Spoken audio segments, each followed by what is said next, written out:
I mean, after watching last episode, would you wait? Hey, it's Romania Black. And look, I waited a few days. I waited a little bit, but no. After last episode, after that cliffhanger they left us on with Kogami being stuck in this creepy hunter's lair with Yuki, and everybody's like, what do we do? And Gino and them deciding to go after him. Yeah, I couldn't wait. So we're on episode 6 of the extended edition of Psycho-Pass, or technically episodes 11 and 12, which is officially at the halfway point of season 1. If you can believe we're already the halfway point of season 1. But we still got like seasons 2 and season 3 to go, so we got a while. But it is crazy how fast these extended episodes let us move through the Psycho-Pass universe. It's kind of crazy. But yeah, the fudge. So I really liked the last few episodes. Have been really, really good. I like Akane getting more agency for herself. We were joking in the Discord about like Gino and everybody like nobody puts Akane in a corner. That's right. You don't leave her alone. I feel a lot of empathy for Akane because, you know, when you're a woman in the workplace sometimes and guys look down on you, it's like, hold on now. Although now I don't get called a child. My students are like, what, you're 50? I'm like, I hate you. So yeah, I'm super excited though. Really excited to see what's going to happen this episode.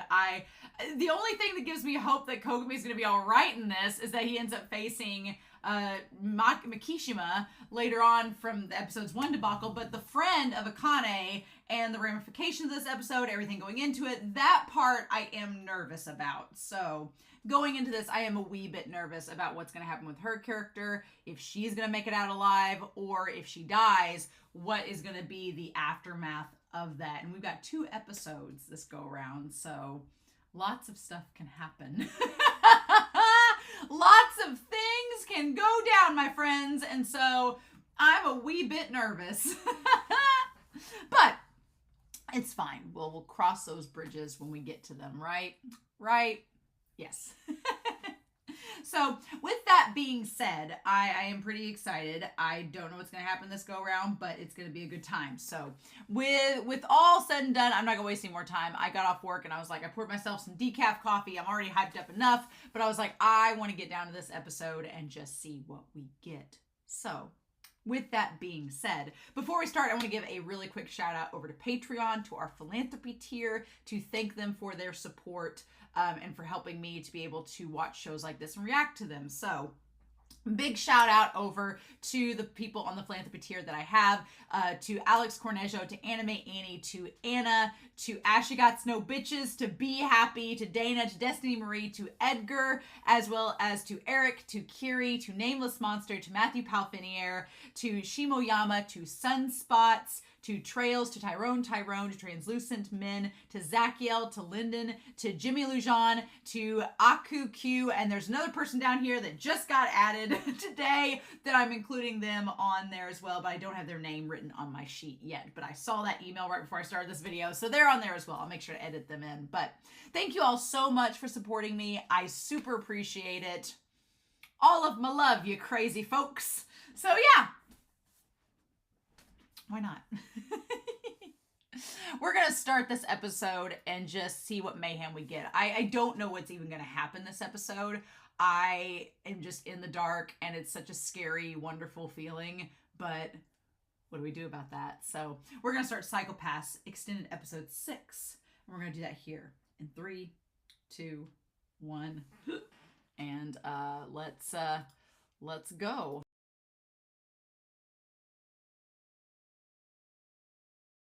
Hello, and it's another installment of Romania Black's philosophical lecturing. I always said it was Descartes in school because my Western ass can't realize that the S's are silent, but Descartes is our philosophical person of the week. Oh my God! So, Whiteboard Coon's got some stuff about Descartes we're going to talk about philosophically, but you know what? This is the first time so far in watching that there has been a very clear-cut distinction between episode 1 and episode 2 of this set, but God, we needed it. Oh my God! So obviously, We have a new ED, obviously, at the end there. I like the new ED. It's just an orgy, a buffet of boy, and Akane's in the center of it all. She owns there, too, and so is Kunizuka. But clearly, episode 11, which was the one we started with in this, was the halfway point of the series. And now we're starting the second half, getting into Kunizuka's backstory, which I'm glad we did. Surprisingly, there were some connections between the two episodes, even though they were very drastically different. But after episode 11, aka the first half of this, we needed a break. Oh my god. I was like, oh no! Shogo! Oh my god, my eyelash, everything. Yes, so we're going to talk about, because Shogo is the quintessential Starbucks drinking, Ugg boot wearing, basic New York girl that went to France for a semester, read some high class books, and came back and was like, let me tell you about my philosophical findings. I'm like, we ain't got time to talk about Descartes right now. Oh my god. He's just so snooty. Shogo is so snooty and uppity, but he's such a fascinating villain that I'll let it slide. Because of it. What a snood. What a prick. Oh my god. And then he had that Sweeney Todd razor blade this whole time with the anticipation that he might have to do some theatrical deheading. I'm like, oh my god, why?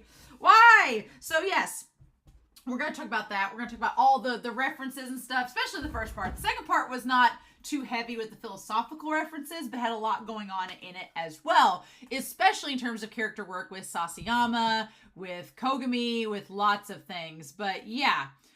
Oh my god. I like that Shogo starts out our journey talking about Westerns. A duel in the tale of a grand hero. A duel in a moldy I was like, just come out and say we're doing a duel in a damn moldy basement. This isn't, you're trying to make this sound so grandeur, Shogo. They're just dueling in this creepy ass mofo's basement, right? A dystopian Beowulf. The line, a dystopian Beowulf, metaphorically speaking. I was like, that is the most, like, let me get my grande latte and tell you about the baguette that I ate in the Louvre on my French study abroad trip. That's what that sentence is. I'm sorry. I don't like Beowulf. It's Beowulf. If you've not read it, I'll sum it up in like one sentence. A buff-ass man kills a swamp witch, her bitch-ass son, then slays a dragon and dies, and everybody praises him. That's all you need to know. That's Beowulf. That's it. I read that damn story for a month in my English class. It took us a month to get through Beowulf, and it was pointless. A dystopian Beowulf. God, this is not Beowulf. No. Ugh. All of you two will know Romania Black's disdain for Beowulf after this day. I blame it on the fact that we spent a month reading that damn story, and it was just like, I was like, I could be reading Lord of the Rings. I could be reading Harry Potter. I could be reading anything right now, but I'm reading Beowulf. And then we had to watch that really creepy movie with the CGI Angelina Jolie, and it was enough. Tried to make Grendel sexy. She's a swamp witch, and her bitch-ass son's no better. Anyway, that ruined my just Beowulf, dystopian Beowulf. Shogo, go get your grande latte somewhere else. And he says, we got it all wrong. Even the time and place we were born. I was like, what are you even spouting? What nonsense are you talking about? But we ended up here. I was like, what? Get out of here. He's like, we were born into a disturbed society. I mean, yes, not gonna lie with any of that. I also like that there's just like this rainbow hue over all this grunge, but we weren't mistaken in the path that we took. Even so. And saying here, as Shogo's musing here, what a waste. Mr. Senguji is much better at dealing with strife than I expected. I feel like Shogo wanted Senguji to like just kick off the bucket real quick. I don't know. What's so interesting about Shogo is that his motivations are curious in that it's like he's just experimenting and just testing and doing whatever he wants to, and there's not really any big rhyme or reason behind it. So it's curious. I mean, he's just trying to test the waters and find his equal, but then he doesn't really even know what to do with his equal. So he's an interesting villain, but we'll talk about that whole scene with him and Akane. And then the part that was so, like, it's like, you know what? I just finished Attack on Titan, so I feel like I can talk about this. It's not really spoiling it. It's a major theme of the show.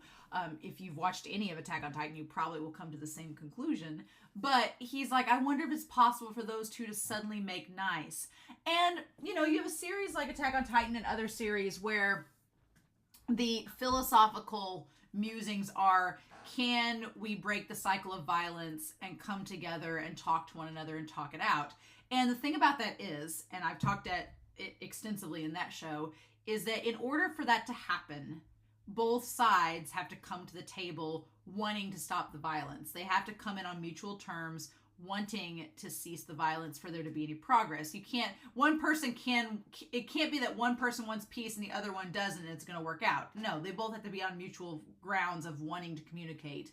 And in that show, it's done very well to establish that. But Shogo's so sloppy in this explanation. He's like, well, I wonder if these two parties that are fighting each other and trying to kill each other, I wonder if it's possible that they can suddenly make nice. I'm like, you know the answer to that question. You're inciting it. He's like saying something like, hey, we tried to kill each other once, but let's shake hands and reconcile. I'm like, you know damn well that that's not how things work.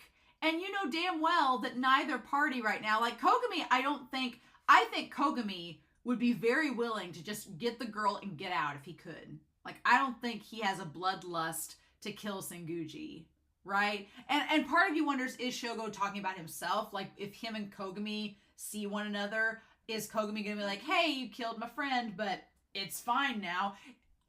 But the thing about it is, neither Senguji nor Shogo are wanting to come to the table to have that discussion. Shogo is inciting the violence and encouraging it. Any attempt of him to say that he wants to come to the table is unreliable and false, right? And Senguji, he's just been egging him on this whole time to go in, to lean into the violence. So when he says that, it makes him sound so hypocritical, and it's like, you're full of shit.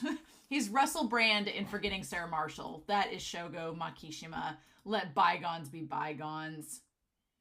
No, I'm enjoying this a bit too much. Like, Shogo is really having the best time in this episode, and it is to the disadvantage of everyone else involved. Right?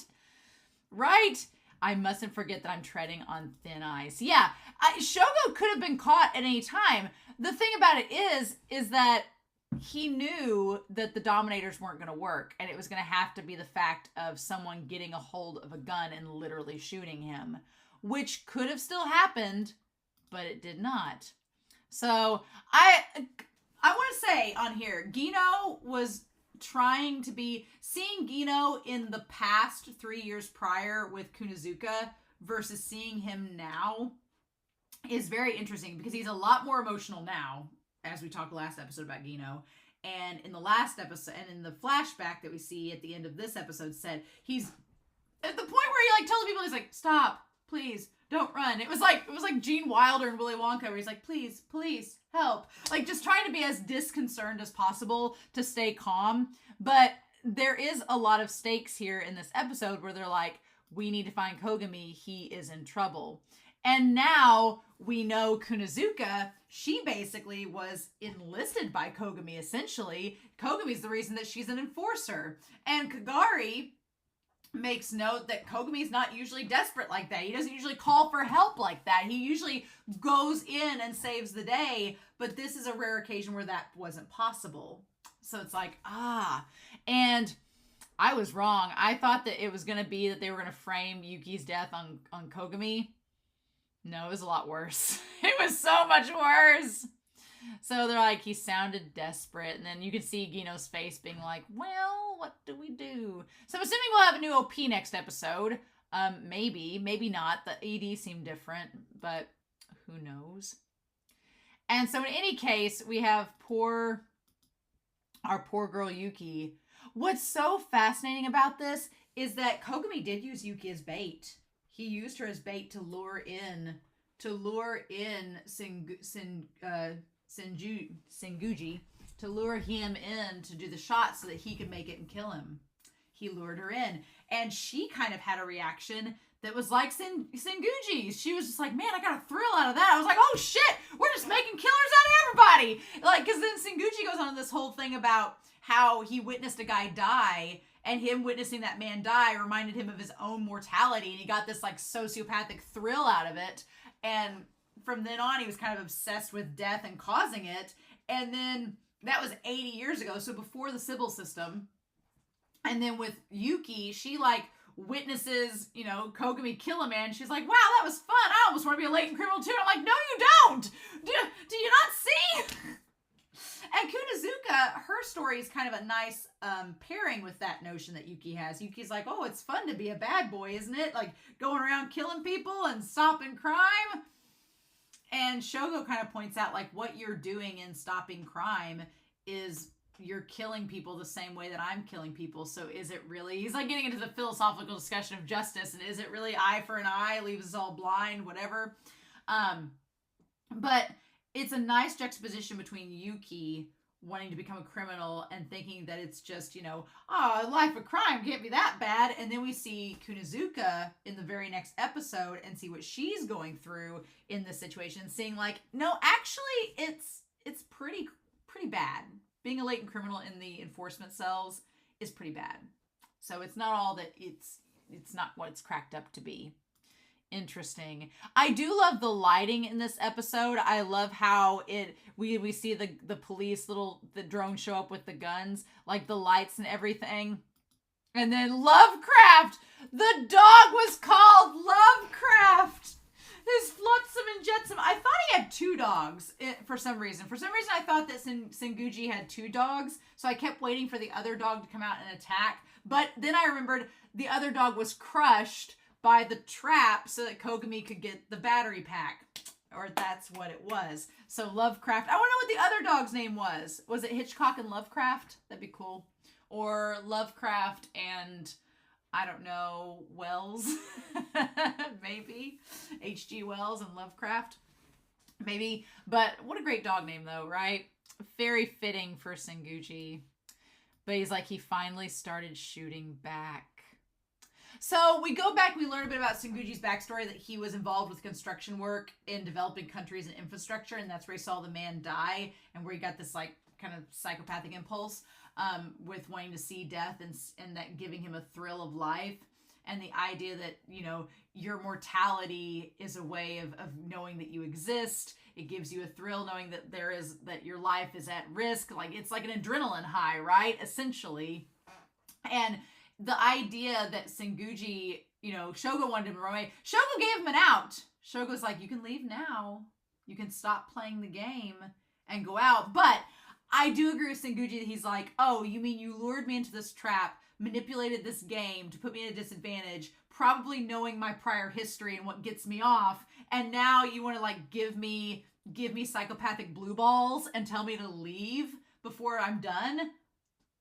That's not going to happen. Like, I feel like even though it feels like Shogo is trying to be like, oh, I tried to save you, but you knew damn well that he wasn't leaving. But I'm like, Shogo, you knew he wasn't going. And you just saying that is trying to like give you a moral out in that sense. But yeah, Senguji, I think it's fascinating that he's like, well, Kogami's shooting back. He's now getting on my level. So now I want to face it and see what happens. It's that curiosity, it's that ego, it's all of these things, and it leads to his demise. And the thing about it is, and Shogo's smiling up there while he's watching, knowing damn well that he's not leaving. And the thing about it is, he's like, you didn't muck around with my game just to see me turn tail, did you? The thing about it is that Kogami is, you know, getting into the mind of a killer as a detective. He does something that seems quite reckless. He used Yuki as bait, knowing full damn well that Senguchi could have shot her. And of course my dogs are going to go crazy playing with each other right now. Humor them. But Senguchi could have shot her. He could have shot her. She could have died. And Kogami took that risk thinking that he was the target. Still going with that mentality from last episode where he was like, I'm the target. They're after me, not her. So they're not going to shoot her. They're going to wait for me. And the thing about it is, I think Shogo always had like some kind of inkling that Akane might show up, and he was gonna, and that's why he kidnapped her friend, because he knew he was gonna be able to test her. So in this, while my dogs are being annoyingly loud, we're gonna address all this. Don't worry, we're gonna address this. But guys, please stop. We have Akane, who just watched. I swear, they were quiet this whole time. Who just watched Shogo kill Yuki. Meanwhile, we've had Kogami, who has witnessed how Shogo killed Sasayama. A little bit different than I suspected, because Sasayama was an enforcer and Yuki was not. I was thinking it was going to be Kogami that was going to be threatened and that was going to get Akane. But here's the thing. Both of them were people that... Huckleberry, Ruby! Thank you. He like stops at the door to look at me. Yeah. Both of them were people that each of them cared about. And then they go again. Why not? So, both Yuki and Sasayama were people that Kogami and Akane cared about. Now, the big question is, Kogami ended up, like, after revenge, it clouded his hue. He wasn't able to recover, and he became an enforcer. That's what happened to him. The big question mark is what's going to happen with Akane. Is Akane going to go down the same rabbit hole that Kogami did? Is she going to become obsessed with tracking down Shogo? And is she going to become an enforcer too? My thing is, I think that she may become obsessed with trying to find Shogo, but I'm wondering if Akane is not going to be unlike Shogo himself, where her hue is not affected. Is she going to be like Shogo and her hue is not affected at all? And so, I don't know. Then, is that going to lead her to possibly end up killing Shogo? I don't know. We're going to talk about that with Descartes. We're going to talk about that a little bit later, because I want to say some things with that. But the big question is, how is she going to be affected by this? Because the situation is now someone that she cared about deeply has been killed by Shogo. Same thing that happened with Kogami. We know what happened to Kogami afterwards. What's going to happen to her? How is she going to react to this? How is Kogami, Masaoka, and them going to react to her? What's going to end up happening? But yeah, so Kogami got shot a lot. Like he had some blood. He was like bleeding everywhere. And he's like, don't be stupid. Don't become a latent criminal. And then Shogo takes her away. He's like, I want for us to talk, but you don't seem very well. And he just leaves him. He's like, so I'll see you again some other time. And then Kogami, of course, is like, son of a bitch, I can't get to him. And he can't get to the gun, which wouldn't have mattered in the long run because the Dominator doesn't work on him. So yeah. Akane and Masaoka get over to Kogami, and Masaoka's like, have you done first aid before? And here's the thing with Akane. Akane is book smart. Girl has been trained. She's top of her class, has been trained in the ways, but she has no she's not been able to practically put into practice her skills. So like the first aid kit, he's like, do you know how to use it? And she's like, well, I've taken classes about it, but never actually did it. And I will give Masaoka major props, because Masaoka could have been very condescending in the moment and been like, young whippersnappers, they don't know how to do anything. And he's like, no, then I'll show you. Hold on, I got this. He's like, now is not a teachable moment time. We've got to save Kogami's life. I like the idea that in my head, I'm thinking they have like a little packet of blood of each blood type, because how would you know what Kogami's blood type is unless it can synthetically make blood in the moment? sci-fi tech, who knows? But I like to think that they just have a patch of blood for each blood type there, just in case of emergencies. And you're going to hope that not everybody's A positive. Right? You're going to hope not everybody's the same blood type so that we got enough to pass around. But yeah, I like that Masaoka has never really been condescending to Akane. He's definitely been stern and definitely been cautionary with her, but he's never talked down to her like Gino has. He's been very much like, well, no, fine, that I'll do this and you stick around. And then that's when she's like, I'm going to go after him. Masaoka's like, son of a bitch. She's just like, you, Kogami. The whole setup was eerily the exact same as it was for Kogami, where Kogami went out after Shogo because someone they cared about had been seemingly taken away by them. So, damn. It's such a really good episode.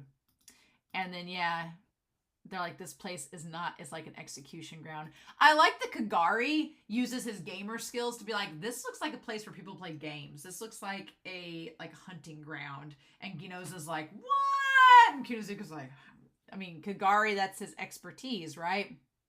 So then, yeah, and they find out, they see her from the Hounds and Shepherds, that Hound 3 is in my care. He's hurt so bad, I'm surprised he's still alive. The culprit is still... And then, yeah, I like that Masaoka's like, I'm really worried about Missy. She's in danger. And Ginoza is like, this damn so-called game isn't over yet.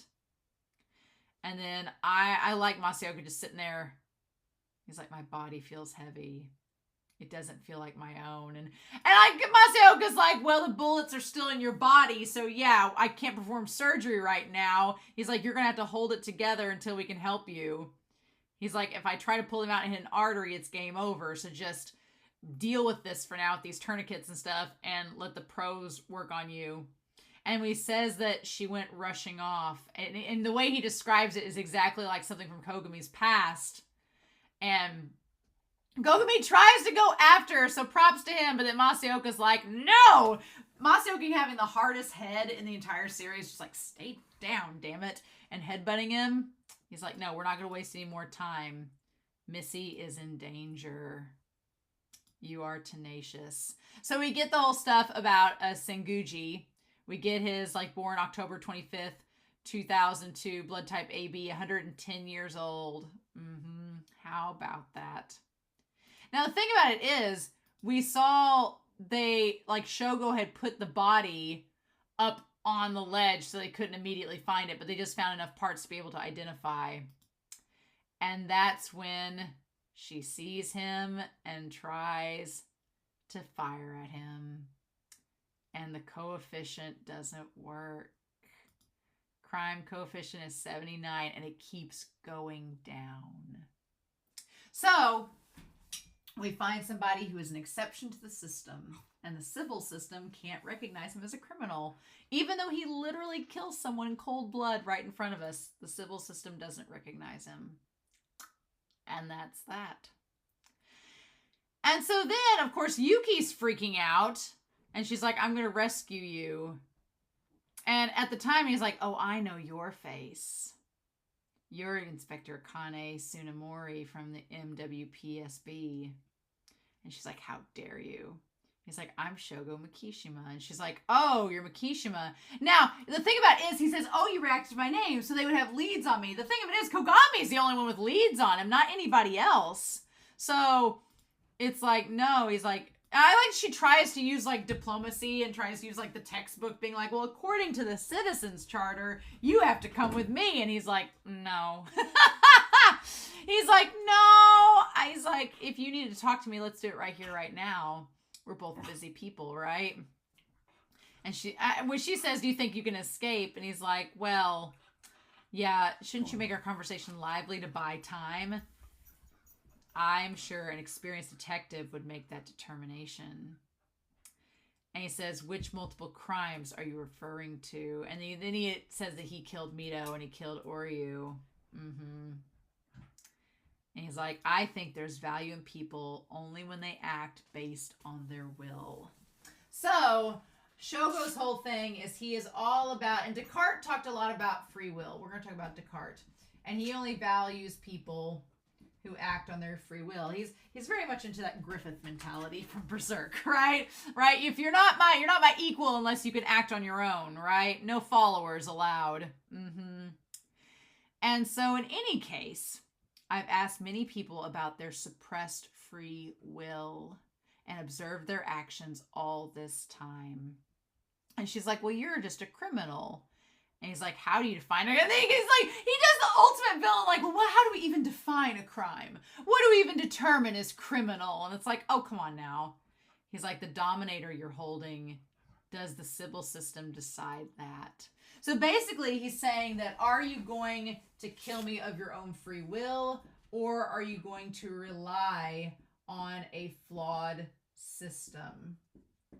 Because the Sybil system clearly has flaws, because it's not recognizing him as a criminal, even though he is clearly killing people. So he's like, if you just killed me with your own free will, we wouldn't have this problem. But you've been indoctrinated by the Sybil system to believe that only when they tell you that it's correct to kill that you can.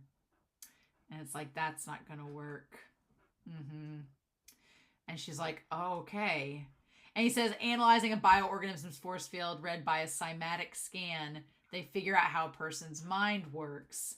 The intelligence of science finally uncovered the secret of souls. So basically saying that the intelligence of science is still nothing compared to humanity itself, and society changed drastically. But people's wills are not part of that assessment. So it's determining this idea. Basically, Descartes, we're going to talk about here in a second, mind, body, and free will. So the will of a person versus their mental or sensory state. Okay. I want to get to the part where they mention Descartes and then go into that, because there's some stuff there I want to talk about. I wonder what sort of criteria you use to divide people into good and evil. And she's like, what? Why are we having this philosophical discussion? And then he says, I want to see the splendor of people's souls. I want to see how they really are under the surface. I want to peel back the layers and see what there is underneath and how they really are, which is why Kogami fascinates him so much. I want to check and see if it's really precious. But when humans base their lives around Sybil, they don't even consider their own will. Do they hold any value? And so he gives her the gun. Yeah. He's like, I'll test you as well. And assess your judgment and actions as a detective. And so he's basically like, I'm going to kill her. Yep. And he brings out that damn thing that he was talking about earlier. And says, are you going to be a detective and incapacitate me or not? Yep. You're going to use this piece of... You're going to either use the piece of scrap iron or use this. Like, are you going to use your own judgment as a human as you're watching me? Or are you going to rely on that scan to make the decision for you? And it is a very good determination, because, like, Ginoza would be like, well, we can't go against the system. Even though there's clearly a murder happening right in front of you, the system has told you it's not happening, so you don't do anything. But Kogami would obviously have already shot his arm off, right? If it was Kogami. So, and he's like, I don't know why this happens. Ever since my childhood, my psychopath has always been pure white. It never got clouded even once. And all sort of vital reactions in my body are affirming me that my actions are those of one who is sound and good. When clearly it's not. So that is so fascinating that he thinks he's doing right and that everything's fine, when we, the audience, know he's literally murdering someone and is taking their life right in front of us, right? Oh my God. And as he slowly like whittles her hair away while he's talking to her, and he says, you can't measure my sins. If there are people who can judge me, it'd only be those who can become killers based on their own will. So he's saying that the only person who can judge him, he can only be judged and killed by monsters of free will. Which is a little bit flawed in itself, because he's saying I can only be killed by killers. And it's like, well, technically taking your life would be killing you, so I guess technically you're correct. But it's like, he's saying basically that the only person who is able to kill me is someone who will go against the civil system. And that would make you a criminal. So unless you're going to become on my level, unless you're going to get down on my level like Kogami technically has, then you're not going to be able to stop me. Unless you become like Kogami, it's not going to happen. And I don't know if Akane is going to go down to that level to do it, or if she's going to somehow prove him wrong. I don't know yet, right? And so she grabs the gun with one hand, but here's the thing, she still is relying on the Sybil system instead of holding the gun with two hands. If she'd put down the Sybil system and held the gun with two hands, she could have stopped him. But she didn't do it. She was still relying on the system. And she was trying to have her cake and eat it too. And Shogo's like, nope, that's not gonna work. He's like, your intent to kill is the only thing that will stop me. It'd be a precious ending in its own way. You feel the importance of life in your index finger now, don't you? Now, as long as you're a puppet of Sybil, you can never experience that. But, and there is some truth there, because the Sybil system does tell them who is a criminal and who is not. And her pointing the gun at him without Sybil telling him is an act of her own will. But I would argue that still, when they pull the trigger, they know they're ending a life. So, but it's because in their mind, it's been justified on a large scale basis to be the correct action. And Shogo's saying, well, you're just relying on a robot and a system to tell you it's correct. How does that make it different than anyone else taking an action out of their own free will? Why does that make that? Why is it okay for you to kill because a robot told you it was okay, but if someone else kills, it's not? Like, why is that the determining factor, right? Oh my gosh. The weight and decision and free will. Mm-hmm. And yeah, the crime coefficient's not letting it happen. Yep. So then he says, Descartes said that those who can't make a decision can't do so because either their desires are too great or they lack intellect. So according to him and Descartes, that to make a decision requires control of desire as well as intellect. At this point, we should talk about Descartes, because Shogo does not bring up kind of the big stuff about Descartes that I think really ties into this episode. So at this point, we're 30 minutes in, and it's fine. So at this point, we're going to talk about Descartes. Descartes is a philosopher. Descartes did a lot of shit. Descartes was like a mathematician, a philosopher. They were religious. They were tied to all sorts of things. Like, Descartes is a pretty crazy, interesting character. I'm not going to give you a full-on lecture. Go look him up. He's pretty fascinating. But here's like 3 things that they kind of talk about that I thought related to this episode pretty nicely. First of all, Descartes had this thing called discourse on the method, which I think is important to bring up because we're talking about a detective show. It involves methods, right, of deducing things. And the discourse on the method was the idea that principles can be true without doubt. And so the idea is this thing that you can use called Cartesian doubt or methodological skepticism. And what that involves is that you have to reject ideas that can be doubted and then reestablish them to acquire a foundation of knowledge. So the analogy that Descartes would give is that you have the idea of you scrape off the topsoil to build a new building, right? The topsoil is doubt. You have to erase doubt to construct knowledge, right?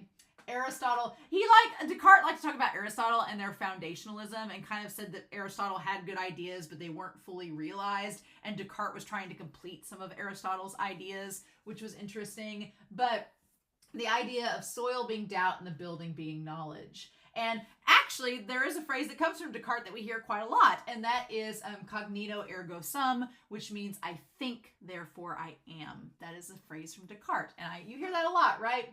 And so it's the idea that doubt, what's so fascinating about it is the concept of doubt, because it's the idea that you need to get rid of doubt to create a fundamental ideology of knowledge, right? But doubt in itself proves your existence. If you thought involves doubting something, when you doubt about something, you have to think about it. And that thinking proves our existence, that we are real. And that relates a lot to this episode because, one, you have Akane having all these moments of doubt where she's like, well, what do I do? Do I use the gun? Do I shoot him with it? Do I wait on the Sybil system to maybe it's just a glitch and it'll eventually recognize his crime coefficient? Like, what do I do? So she's constantly in this stage of doubt. And Shogo is trying to initiate that with her to prove that she is capable of thinking and thus worthy of existence. He's tying her value to the idea of, can she think on her own or is she reliant on the system? He has such a hard-on for Kogami because Kogami is like, knows the system is shit and is acting without the system, and Shogo finds that fascinating. And he thought that maybe Akane would be the same, but she's not. She's still tied to the system, and he's disappointed by that, right? So that's interesting. And this idea that perception and senses are to be seen as unreliable and deduction and thought is the only true methodology. So it's like your senses can deceive you. The idea of how you think and smell and see and taste, those can all be deceived, right? And we've seen in this world that psychopaths exist in that's kind of true. The world that we see, a lot of it's holograms. It's not real. A lot of it is fake. A lot of the stuff that we take for granted as being natural parts of reality are artificial. But the idea that we can think is the biggest value that people in this world have, because there's so much around them that's not reliable anymore in terms of sensory perception. It's really our thought process in our minds that are the things we have to depend on. And that's why Shogo gets so pissed at the stress care disease, because it's making it to where people aren't able to think anymore, and thus they don't seem to exist. They're just vegetables, right? They're just husks of who they once were, right? So that leads us to this second idea, which kind of ties the whole method of free will, and that's the idea of mind and body dualism. So Descartes believed that there was an existence of God, and God could be proven because we know that the mind and body are closely joined but distinct. You can have a body, but the mind can be gone, right? And there was an idea that God is distinct from mankind because mankind's body and mind are distinct as well. So that's kind of the idea. This whole mind and body dualism, it paved the way for physics and lots of physics revelations. It, like, the church's understanding of the immortality of the soul was affected by it. It's a big old thing. But Descartes was very much about free will and humanity having free will, and that proved their existence and their, consciousness and importance in the world, right? And then finally, Descartes had 6 basic passions that they talked about, and these passions were what could ruin or inspire a human. And those passions are wonder, love, joy, desire, hatred, and sadness. The 6 passions. And we've seen some of them. I would argue that Kunizuka's love was put to the test in the latter part of this episode. We could look at the desire, like the desire to do good. You could look at Ginoza as having desire. They want to prove that they are not part of the system, that they're not like their father, so they have this desire to prove themselves. We could look at wonder. Kogami was filled with wonder by Sasayama's character and found him amusing. And we'll talk about that in the latter part of this. We could look at that. We can look at, I think Shogo represents sadness. I think Shogo's just sad because he doesn't understand why the world can't get woke. He can't understand why the world is so reliant on this technology and why they can't just be free to express themselves anymore. And then Akane seemed to have joy at her job and joy at being around these people, but it's being put to the test by Shogo. And so it's going to be a question of where does hatred come into all this? Don't know. But yeah, so that's Descartes. That only took me what? That took me 10 minutes. A good 10-minute lecture. Look at that. Ha ha ha ha. But yeah, so Descartes very interesting. Their talk about thinking and consciousness and mind and body dualism. We've been talking about that not only with the stress cure sickness, but also with Senguji in this as well. And the fact that he separated his mind and his mind could live without the body. There's a lot of discussions that's tying back to all of this, right? Indeed. And so, yeah, Shogo's just like, come on now. Like, are you going to do what I want you to do? Unless you hold it firmly, the bullet's going to miss me. And she's just wavering back and forth. He's like, aim at me with the intention to kill me. But she can't do it. And that's so cruel because that's the cruel thing. And it's kind of, there is a little bit of a double standard there because there is the option, at least with the Dominator, to paralyze someone. Even if you shoot them, you don't necessarily have to kill. That damn rifle's going to blow his arm off. So there's no chance. And for Shogo, you know, it's calling into question with Akane. She has to think, like, I know this guy is threatening Yuki. He's slashed at her. He seems like he's going to kill her. But he hasn't yet. And it's like, is he truly a criminal? Is he truly? He stated his intention. He says he's going to kill her, but Akane doesn't necessarily want to kill anyone. But, you know, back during episode 1, they were so like, yeah, sure, we can kill him because the civil system says it's fine. So it's like, once you have that choice and that motivator, once the scales are now totally in your control, it's a lot harder to make that decision. And that is a good point that Shogo brings up. He's like, it's easy to kill when people tell you it's perfectly fine. But then when it's in your hands, it's a lot different. And she can't do it. Oh, I hate it. And she fires twice, but misses both times. And he's just like, well, you've disappointed me. You didn't do what I asked. He's like, how regrettable. How very regrettable. But the thing about it is, he could have let her go. Shogo could have let her go. He could have just left her. He could have left her handcuffed to the rail and walked away. There's no way anybody would have caught him. But he killed her anyway. To make a point. Right? So it's like, I don't feel bad for Shogo at all. It's like he could have just left Yuki handcuffed to that rail and that could have been it. But nope. He was out to show her what happens. And he is so merciless. Oh. And then, yeah. Poor Masaoka, where he's like, Missy! Oh, bless him, right? I'm glad they didn't show us. I'm glad they didn't show us fully her dying, but it was enough. It was enough. And her having the same... Oh, I hate it. I hate the snow falling. I'm like, no. Now, we didn't see... Now, in the flashbacks with Kogami after Sasayama died, we didn't see who Kogami, like, attacked because he had that look on his face like he's vicious, like a beast. We haven't seen that with Akane. We've just kind of seen her finding her with Yuki is kind of like when Kogami found Sasayama. And then him, like, coming to with Genoza. I love Genoza just looking over him. There's so many people in the Discord that, like, ship Genoza and Kogami. I mean, Kogami is our bisexual king. Don't get me wrong, had a thing for Sasayama. There is no question now that he had a thing for Sasayama. No question at all. But, I mean, bisexual king for sure. But do I ship him and Genoza? They're more like brothers to me. I don't judge anybody that ships them. Y'all, I get where you're coming from. I support you. I'm rooting for you. But I view them more platonically as siblings, Genoza and Kogami. I'm more into the love triangle that's happening between Akane, Shogo, and Kogami, but...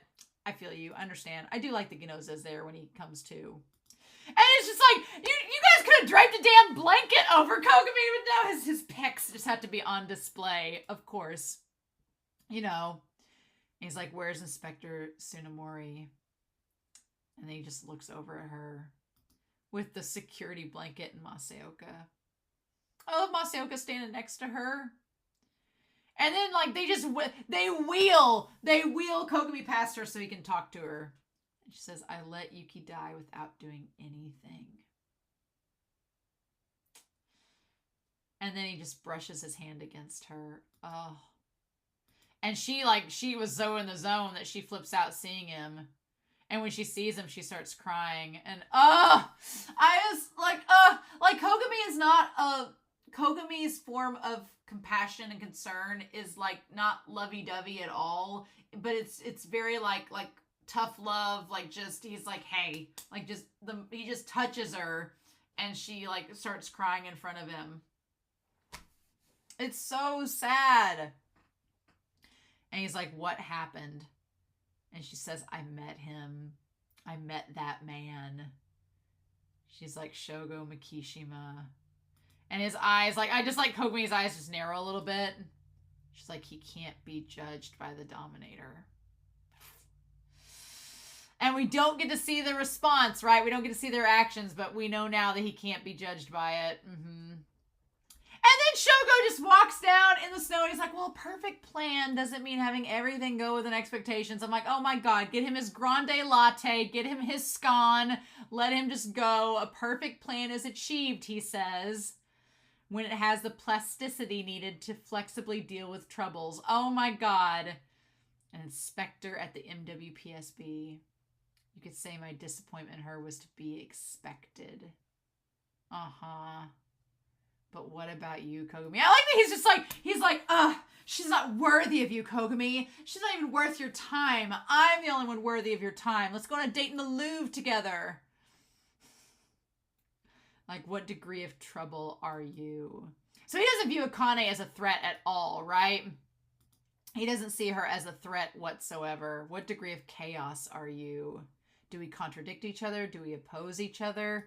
My thing is, I know that this show is building Kogami and Shogo up to be like the duality. Being like, are we, Shogo seems to be the mind and Kogami seems to be the body. Like, if we're doing Descartes' model here, we're building that up. But I'm like, is it going to end up being, is Akane going to be that third party? Because it is like mind, body, and will, right? Is Shogo the mind, Kogami the body, and is Akane the will? Or what part do they play? I feel like Akane is part of the equation, and I feel like it will be to Shogo's detriment to rule her out.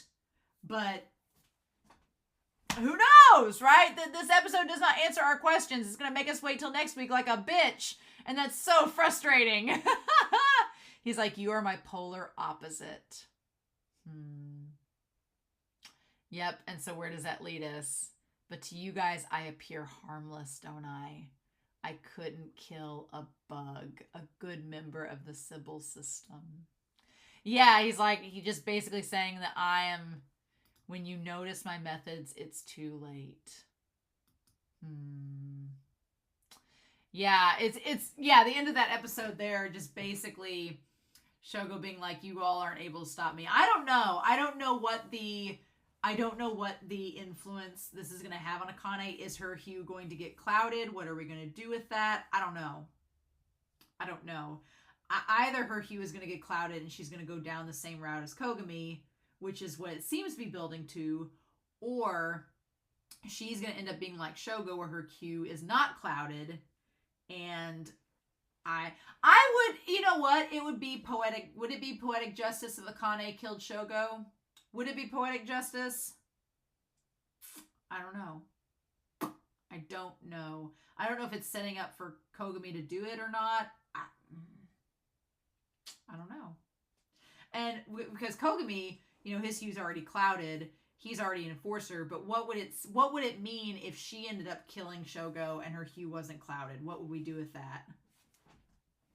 I don't know. That part's really exciting, but that's not where the rest of this episode goes. Instead, we go 3 years earlier to the dang smash hit. And of course, the song they sing, the lyrics are smash the thick mask pretending to be me. Like, just getting back into that whole idea of agency and personas and masks and blah, blah, blah. But we have the idea of the nail being cracked, right?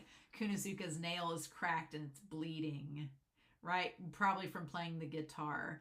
There's something really cool about this opening scene because it's like Kunizuka, she, as Shion has said, she likes pain. So she's just like, you know, kind of embracing that pain of her nail being broken. And she's like, and it's only after Rina gets together with her and like fixes her nails up that she seems to like, you know, take her mind off of it in that moment. I want to talk about their relationship for sure. She's like, did you paint your nails? This one's my favorite. So then we talk about Yayoi Kunizuka waking up. And her, oh my God, her hue is like, is it 778 or is it 118? I think it's 118. I think the ones are done really weird there in this. Yeah. Her blood pressure is 157 over 106, which is pretty high. That's pretty high blood pressure. I'm like, girl, you should probably take some medicine for that. But her hue is a medium blue. Yep. And and we see her in the room with all the others. To all the latent criminals. One is like on like their deathbed with nothing else there. One person is just drawing like their hue is fire brick red. And they're just drawing circles everywhere. And they're like, keep working to purify your hue. And then one person is just sitting there bashing their head against the wall as it's bleeding. And nobody's doing anything to help them at all. Like, clearly, the system has long since abandoned these people. And they're like, oh, just fix your problems. Make yourself better. We don't know what to do, but you can surely figure it out, can't you? I can definitely understand why Kunizuka is like, I don't want to stay here because this is not going to work. I don't want to die here in this cell watching other people go crazy around me. And Kogami kind of hints that that's, you know, what's going to end up happening. And so then we see her with Gino talking. I like this idea that the Sybil system takes latent criminals, analyzes them, and then says, yeah, they'll be a good enforcer. You might as well go get them, I guess. But Kunizuka asks a really good question where she says, if I join you as an enforcer, does that mean my psychopath is never going to recover? So we get this idea that going into rehab does not necessarily mean that you're going to recover, right? The one thing we don't know is how Kunizuka even got there. Rina seems to know that she got there. Rina knows that she was taken away and, you know, taken up because her hue got cloudy, but we don't know, did she attack and kill the girlfriend that was kind of toxic? What did she do to get in that state to begin with? We don't know. We have no idea. So that part is fascinating to me. Mm-hmm. And they're like, and they talk about the system. They're like, the occupation aptitude test will guarantee you a stable life in which your talents are used to the fullest.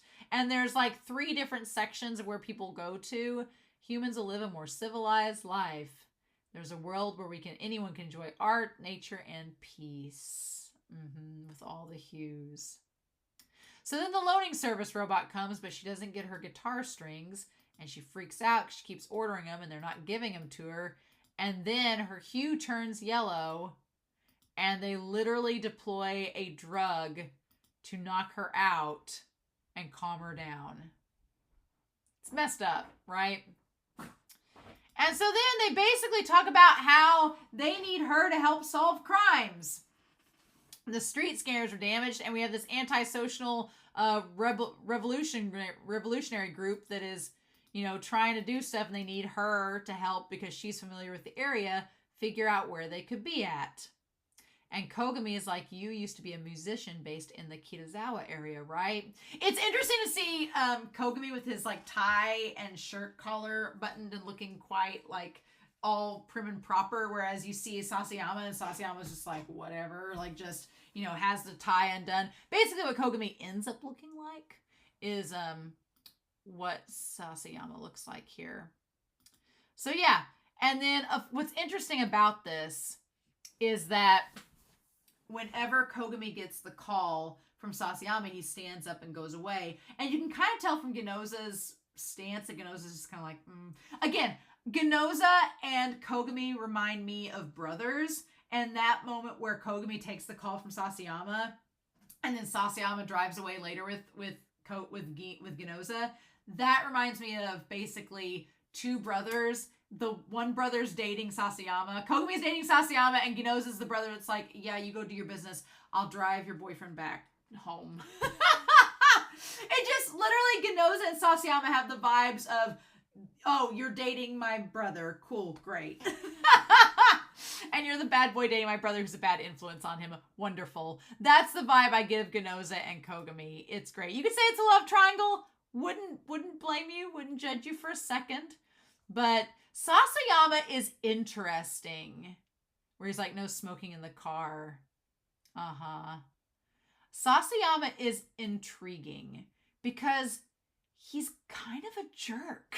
He is. He's not, he does the whole thing. There's Kogami, when Kogami does the smoking, when all of Kogami's actions have this layer of backstory to them, that there's just some kind of heart to Kogami, that even from episode 1, even before you knew about Sasayama, there was something like the dark and tortured past that you got like radiating off of Kogami, that you just knew that he was a good guy at heart, and he just, something bad in his past had influenced him. You just got those vibes, right? That was just the vibes that you got from Kogami.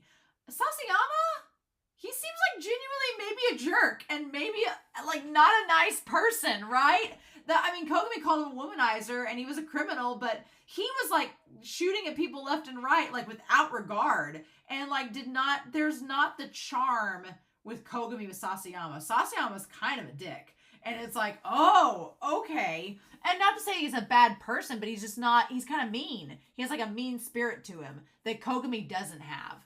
And that's so fascinating to me because Kogami was so fascinated by him. Kogami has been surrounded by 3 people that he seems to have a relation with, and they're all vastly different. Sasayama, Akane, and Shogo could not be more different characters to all have relationships with Kogami, and that's so fascinating to me. And yeah, Ginoza is just as stern as usual. And so then Sasayama points out, he's like, well, how did an authorized artist end up becoming a latent criminal? And it almost seems like, as Ginoza says, many people's hues are getting clouded. Sasayama kind of laughs about it, and he's like, well, hell, anybody could be a latent criminal. Like, even the ones the Sybil system approves can end up becoming latent. Good grief. So I feel like Sasayama is very much determining that the system is so flawed. He's like, well, it doesn't matter. It's just, you're fine until you're not fine, essentially. I was expecting to see Sasayama trying to flirt with Kunizuka, but that did not end up happening. And then Kogami, talks to her one-on-one about having the aptitude to be an enforcer and having a keen nose. What's interesting is that Kunizuka immediately understands the situation. She's like, oh, you're just using us like dogs. So that's what you mean by nose, right? And what's interesting is that Kogami kind of acknowledges it, yeah, but he doesn't look down on her. Ginoza has the mentality from episode 1 of no, we're the inspectors, you're the enforcers, we have the owner, you are the dog mentality. Kogami never seems to really have it. But instead, Kogami kind of acknowledges the reality of the system. He's like, look, yeah, I know how it looks. You're our dog, we're your owners. I know how that sounds. But if you think you're just going to get out of here and go back to the life you were living, that's not going to happen, because it doesn't usually happen. He's like, I know they make it seem like you can clear up your queue and go, but it's not going to work. So what are you going to do? I like that Kogami is so real with her, and he's very realistic about everything. And then I like Ginoza said, Sasayama's like, I wonder if this cute girl's going to work with us. And Ginoza's like, well, Kogami's better at dealing with that stuff than me. And Sasayama's like, yeah, no shit. He just calls him out for being tactless right on the bat. And that's when Kogami, bribes her with the guitar strings, saying, if you come with us, I'll give you can have your life back playing music at least. But the funny thing about it with Kunizuka's character is that her whole deal, it wasn't playing the music that was the reason she was playing the music, right? Her whole thing is her love. She loved Rina, And she loved, I guess, the girl that she was with at one point. She loved them. And so the playing the music was just a means to be with her. And so that's why she has such a reaction whenever she's like, well, Rina, you don't have to be part of this antisocial group. Like, I'm here. We've got each other. That's all we need. And Rina's like, well, I've moved on. And Kunizuka's like, oh, I have not. So, how about that? I am also cheersing this show because I watch practically no shows with girl relationships, with GLG relationships. So, thank you, Psychopaths, for finally giving me one. That's great. Mm-hmm. Like, it's pretty canon at this point that Kunizuka is not here for any guys. She is into the ladies. And I'm like, I never get a show where I get to talk about girl relationships like this. So this is great. But I definitely think that Kunizuka had a toxic relationship with the one girl with the red, like, lowlights. Because she, like, just has that. She just definitely, if this were given, she was giving off, like, Ugetsu vibes. And not in a good way. So I feel for Kunizuka because she seems like she's in a toxic relationship and she sees Rina as being something more positive, and then it turns out, nope, it's not exactly what you had made it out to be. And Kogami knows that he's got her hooked. Like, Kogami's good. He even back then, before he was an enforcer, he had the Sherlock mentality. He knows how he got to her, and he's manipulating her in a lot of ways like Shogo manipulates. He has the charisma. Kogami has the charisma, uniqueness, nerve, and talent, just like Shogo. Yep. I really wanted more with Shion and Kunizuka as well, but we don't get that. We get to see that Kunizuka knows what she's doing, and we kind of see Shion kind of like with the lollipop, like, all right. You just see like the little foundation there that Shion and Kunizuka are probably gonna be working together. But yeah, I like that Masaoka in the club has like just like a white tank on with his metal arm, like trying to look like a club guy. Like, what? I love it. And Sasayama just blends in, but Sasayama is reckless. That is something that is definitely worth noting, is that Sasayama is reckless, or was reckless. And he just ran in without thinking. Right? I mean, there has been some differences. Like, Kogami has seemingly been reckless, but it's because he had things kind of figured out ahead of time. Akane, she ran after Shogo, which was a bit reckless, but she was chasing the lead and thought they'd lose it in the moment. There were things Sasayama could have done differently that were not necessarily needed at the time, but he went ahead and did them anyway, because that was just how he wanted to do. Sasayama just feels more like a criminal in this than Kogami and the other enforcers do, right? But then Kogami, I tell you what, Kogami does a lot of actions that are kind of similar to Shogo's, but just with less malice. Because he not only tempts Kunizuka with the guitar strings, he gives her the gun, the Dominator, and tells her she's authorized to use it, to which Gino flips out. But come to find out, she's not. It was just to test her to see if she would actually be able to wield it and to use it and make that decision. And she did, and she was, and that proved to Kogami that she could be an enforcer. And that also convinced her to be an enforcer as well, because she saw that, yeah, this is what I want to do. I don't want to stay cooped up in that execution chamber forever. I'll definitely do this instead and find some way to make a difference through this. Which I think could tie to Akane in the next episode. I'm going to be curious to see if Kunizuka has anything to say to Akane in the next episode that would tie back to this episode. Maybe. But yeah, Kogami's actions, testing her with the gun, tempting her with the guitar strings, that's a very Shogo-like manipulation to do. It's just not as to an evil end as Shogo's was, right? And then we see, I wanted to see this, Mitsuru Sasayama in the PT group. So it says client side Sasayama, client side Kogami, Sasayama, and Masaoka. Okay, interesting. We don't get any other contact info about him. So fascinating. Okay. And then they go in. I liked Kunizuka looked really pretty in this episode, by and by. But yeah, there's this whole big thing, and then Kogami definitely cares so much for Sasayama that he would run instantly into the burning building without question for him. Again, painting the idea that Akane doing the same for Yuki as Kogami did for Sasayama, and they both met their ends, right? What's interesting here too is that we get a little bit of a comparison where the one guy with the girl, both the girl and the guy, neither of them have the coefficient at first for the gun to work until they separate her from him, and then we find out that it was mainly just her with the coefficient instead of him, and they're able to shoot him. And Sasayama doesn't even hesitate. He's just like, boop, done, dead.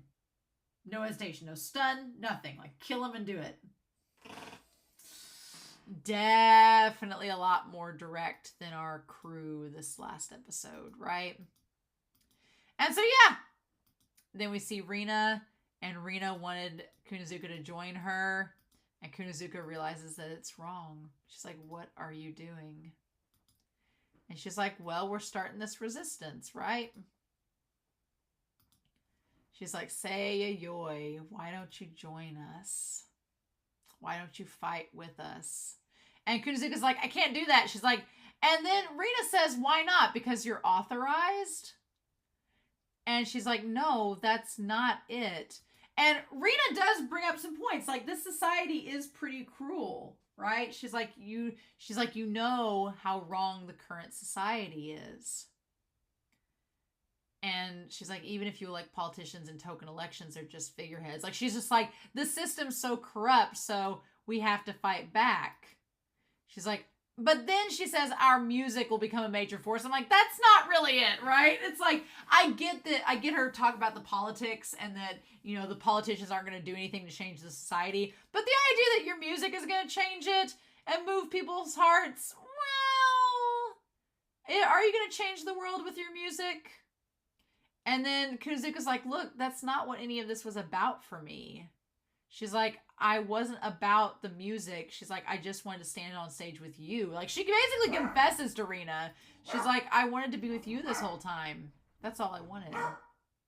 And Rina's like, that's not enough. When you were institutionalized, she's like, I realized how powerless I was. And that just having fun isn't going to solve anything. If you don't have power, it's totally pointless. So yeah. And then Kunizuka's like, oh, so, like, hey, guys, quit. No, come here. So then you have Kunizuka being like, so it's not just enough to have me, right? Like, it was never just about our relationship at all. And Rina's kind of like, no, not really. And that gets her. And she's like, things have changed. And Kunizuka's like, look, come with me, Rina, and if you keep doing things like this, there'll be no turning back and you're gonna die. And Rina's like, nope, you're not gonna shoot me. And she's like, I really want you to come or I'll try to stop you. And she's like, no, you're not going to. And then she tries to. And for Kogami, he's like, this was an experience to see if she really wanted to become part of our crew. Could she do it? Could she make that decision to do what she believes is justice in this moment? And the answer is yes. Kunizuka passed the test. She passed the test, and she would have passed Shogo's test, I guess.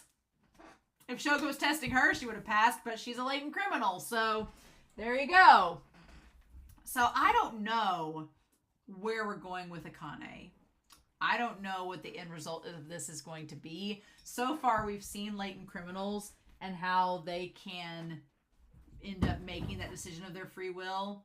And that's what seems to be valued in an enforcer. But for Akane as an inspector, what do we do with all of this? That is the question. But yeah, this episode's heavy, y'all. This episode was heavy, and I was like, oh, y'all, I need to process this. But yeah, we end it with Kunizuka deciding, she says, I'll become an enforcer. And then we have the idea of the OP, of the ED, and she gets all of her stuff and goes. And then we have the new ED. No matter the sin, I'll bear the burden for you. We see all of them alone together. Yeah. Of course, we have Shogo and Kogami with the black and white hair there, and then at the end, the ED lyrics, all alone with you. Oh, what we gonna do, y'all? We're entering the second half of the season. Ha, ha, ha, ha, ha. Now, the episode ends with Akane smiling. So, does that mean Akane is going to be okay by the end of it? I don't know, because she starts out seeming kind of sad, right? She starts out the ED, right? Let me go back to that. Where we start out when we see Akane as soon as it cuts to her. Let me see. Yeah, she looks sad when it's just like the figure swirling around her, right? But then at the end, when we see her with the Dominator swirling around her, then she looks happy. So what are we supposed to do with that, right? She starts out sad, but then she ends up happy. I'm going to hope that's a good thing for her character. I don't know, y'all, but my brain's fried from Descartes and all of this, and so I'm going to probably rewatch this episode, wait for some comments, and see what y'all have to say. But I hope you enjoyed this reaction discussion. Sorry my dogs were running around like a bunch of maniacs chasing each other. Now they're at my feet being perfect angels, so imagine that. In the meantime, I hope y'all have a wonderful week. Please stay safe, take care, and yeah, I'll be back really soon with more Psycho-Pass. Bye!